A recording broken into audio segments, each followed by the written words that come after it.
Yeah, we've only had one caution flag, and I hope that's all we have this afternoon, because that's what we want to do. We want to make sure all these cars that started this race get a chance to finish. We've already had a couple that are not going to finish here this afternoon because of that one caution flag. But nevertheless, you're right. It's getting exciting to figure out when somebody's going to start hitting the pit road. Exactly. There's Andy Santerre, who he's really using the high line of that racetrack right now. That's what I said. Really is. He's moved up high, and he's running 8th doing it.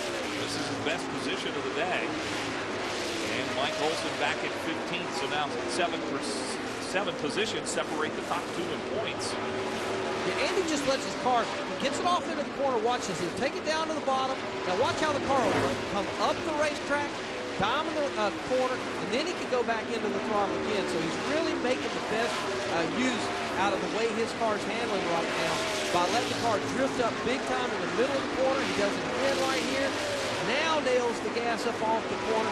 You still got to feather it. You can't just stand your right foot on that throttle. You still got to feather it a little bit right there, but doing a great job of it. As you said, probably got the best track he's had so far. Brad Layton in front of him. But you know, another thing that Andy Santerre really's got to like right now is nobody really around him. It's a good feeling here. Just want to make sure you finish. I think the lead, caution's out. Caution's out on the racetrack. And wow, this really changes the way everybody might have been thinking. Yeah. What a break. We will see all of the leaders coming down on pit road now as caution is out for the 2nd time today. I'm trying to figure out exactly why. I thought I saw some debris on the backstretch, but I'm not sure. Yeah, turn 2. I thought I saw some debris that kind of got kicked up into the groove off of turn 2. But obviously NASCAR saw that, and that's the reason we got caution on the racetrack. All of these drivers are glad to see it, and I'm sure as soon as pit road is open, we will see Paul Wolfe, Tim Andrews, Dale Quarterly, Ryan Moore, and Brian Hoare. That's your top 5. Peel off and head down onto the pit lane. And then let me tell you something. What these guys aren't used to doing is what they're getting ready to do. No matter how good Paul Wolfe's been out on the racetrack or Tim Andrews, making pit stops to them is still a new science. So it's going to be interesting to see how they do on the pit stop. This could be the key part of the race. Let's go down to Candace Kruger.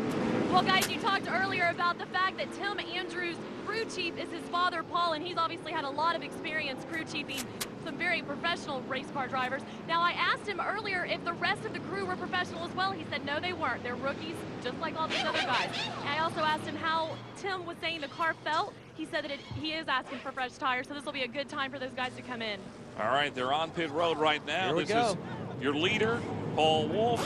Tim Andrews is your 2nd place runner right now in the 9 car, and we will follow these pit stops. Yeah, the real blessing is they're getting to do this under yellow. They're not having to do it under green. And remember, they can only change 2 tires per stop. That means they could come around and put 2 more on, but Wolfe taking left sides, and even more importantly, taking on fuel.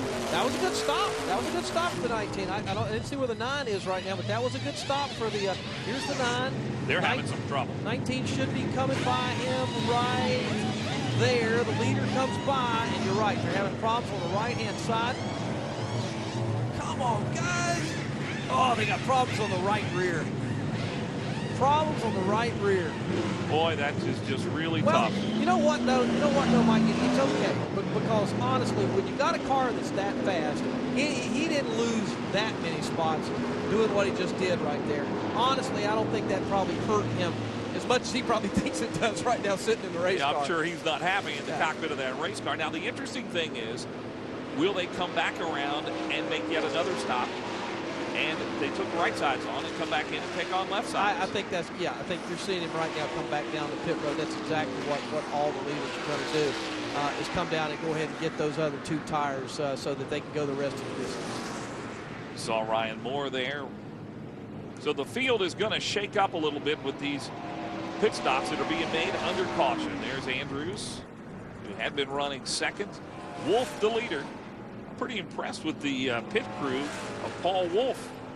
And again, these are not professionals. These guys aren't like we see on Saturdays and Sundays that work and practice all week long. No, but it is interesting, too. Remember, we were talking about bias fly tires, we're talking about tire stagger and so forth. Now, we're going to put a different set of tires on this car, and that can make a very big difference in the way the car handles here when we go back to green. Well, I just saw some of those guys in uniform on the Paul Wolfe crew, and Those, they had some help from some of the other garages that were here changing those tires, and that was pretty evident. Yeah, I have no doubt. And again, it's going to be interesting to see if the 19 and the 9 have as good a handling race cars, particularly on this next restart when we get back going again, as they did, during the first part of the race. We're back in a moment. You're watching NASCAR Grand National Division Racing in the Busch North Series here on Speed. Pit stops are complete. These guys should be good to go from here to the end of the race, which will be lap 150. The restart on lap 87. Let's see if Layton can hold on to that lead. Real slow down on the bottom. That's Kelly Moore. Wow, everybody checked up big time going down into 1 and 2 there. Yeah, there's Kelly Moore slipping back there. Oh, it was a 5-car. Barney McRae was Barney's car. Those two cars got similar paint schemes, but Barney's car backed up big time on the get-go there. Layton able to hold on to the lead here on the first couple of laps.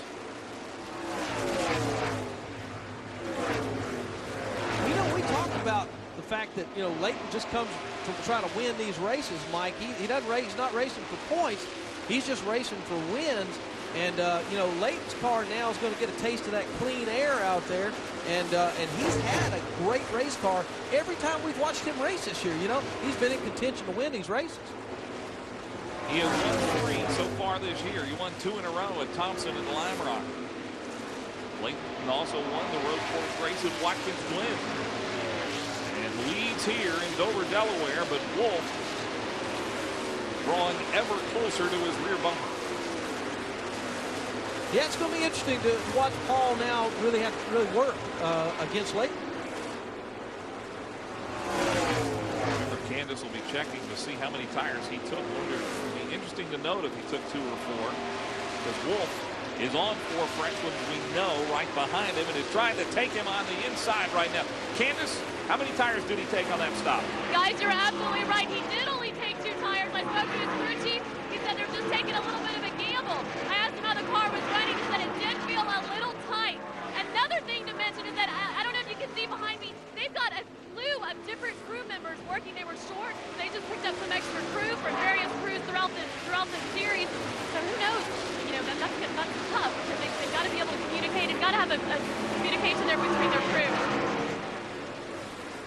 Well, it may be a gamble, Mike, but it was probably a calculated one because if he thought he didn't have a fast enough car to beat the 19 anyway, why not? Put it out front and see what you can get out of it.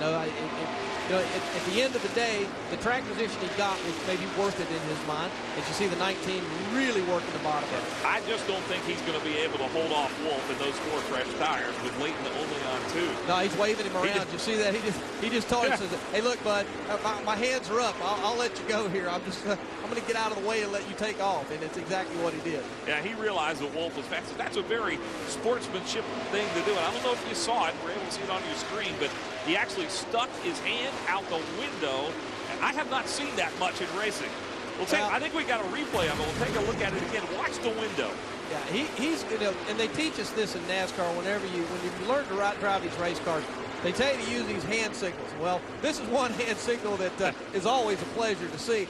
And you can say that that's a sportsmanlike move, but you can also say that that's self-preservation. Because when you got a guy that's coming as hard as that 19 is back there, and probably as hungry as he is right there, the last thing you wanted that 19 car was to get into the back of you, and your day early. So better to get on out of the way and take the spots you can get. And maybe Brad Layton can hang on to the top 5. The 9 car's coming after Layton now, though. And he's been fast all day. Tim Andrews, who went to the back after winning the pole, had to change a motor. And boy, once Wolf got by, this is what I thought. Ooh, there's a problems on Andrews. He's blown up again. Hold on to it. That's a dangerous place to have something go wrong on the racetrack. What a tough break. Tim Andrews, and this is what they were afraid of and what up here we were afraid of, an R&D motor, and would it last the day? It will not. Yeah, I asked him, I said, what kind of motor is this and how many races it got on? He said, Pat, this motor's just kind of a pieced together motor from this and that and the other, and one of those pieces is gone.